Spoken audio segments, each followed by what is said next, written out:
இப்போ கருவாட்டு குழம்பு வைக்க போகிறோம். அதனால் வந்து கடாயை வச்சாச்சு, கடாயில் எண்ணெயும் ஊற்றியாச்சு. அடுத்தது கடுகு போடுறோம். கடுகு போட்டோடனே அது சூடாக இருந்துக்கல, எண்ணெய் நல்லா கடகடன்னு பொரியுது பாருங்கள். கடுகு அப்படியே பொரிஞ்சிடுச்சா இதாக. அடுத்தது வந்து வெங்காயம் போடுறோம்.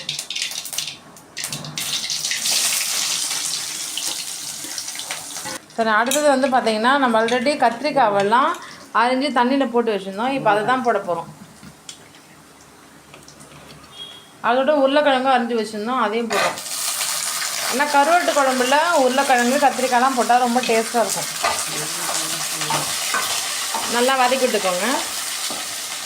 தக்காளியை நல்லா இது மாதிரி கையாலேயே கூட புழிஞ்சு விட்டுக்கோங்க.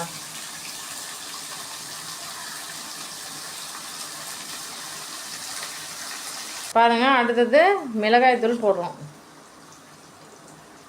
அடுத்தது மஞ்சள் தூள் 1 ஸ்பூன் போடுறோம். அடுத்தது கல்லுப்பு போடுறோம். தண்ணி கொஞ்சம் ஊற்றிட்டு இது மாதிரி நல்லா கிளறி விட்டுக்கோங்க.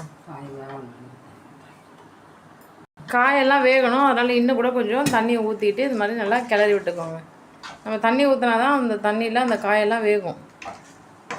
பாருங்கள், இது மாதிரி நல்லா கிளறி விட்டுக்கோங்க.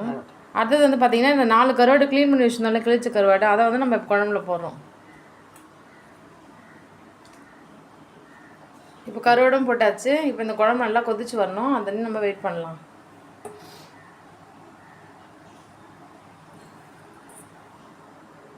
கருவாட்டு குழம்புனாலே பழைய புளி எடுத்து நல்லா கரைங்க.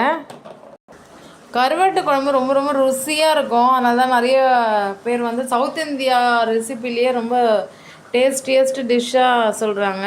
இப்போ பாருங்கள், அந்த குழம்பு எல்லாம் அந்த காயெல்லாம் நல்லா வெந்து கொதிச்சதுனால இப்போ லாஸ்ட்டு அந்த புளியை நம்ம வந்து ஆட் பண்ணுறோம்.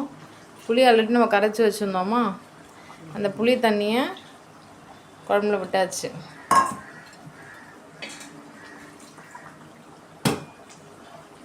இப்போ இது மாதிரி நல்லா கிண்டி விட்டுக்கலாம். இது மறுபடியும் ஒரு 2 கொதி வரணும். 2 கொதி வந்தோடனே ஆஃப் பண்ணிடலாம். ஸோ ரொம்ப ரொம்ப டேஸ்டான ருசியான கிளிச்ச மீன் கருவாட்டு குழம்பு தயாராகிடுச்சு. இப்போ ஃபைனலாக வந்து லாஸ்ட்டாக நம்ம என்ன பண்ணுறோம்னா கருவேப்பிலை கொத்தமல்லியெல்லாம் தூவி விட்டுக்கலாம். அதே மாதிரி பூண்டை வந்து லாஸ்ட்டாக தான் என்ன பண்ணணும், நசுக்கி போடணும். சரிங்களா?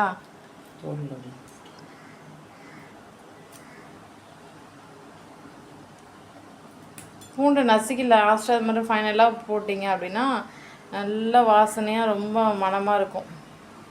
இது மாதிரி உங்கள் வீட்டில் செஞ்சு சாப்பிட்டு எப்படி இருந்துச்சுன்னு கமெண்ட் செக்ஷனில் கமெண்ட் பண்ணுங்கள்.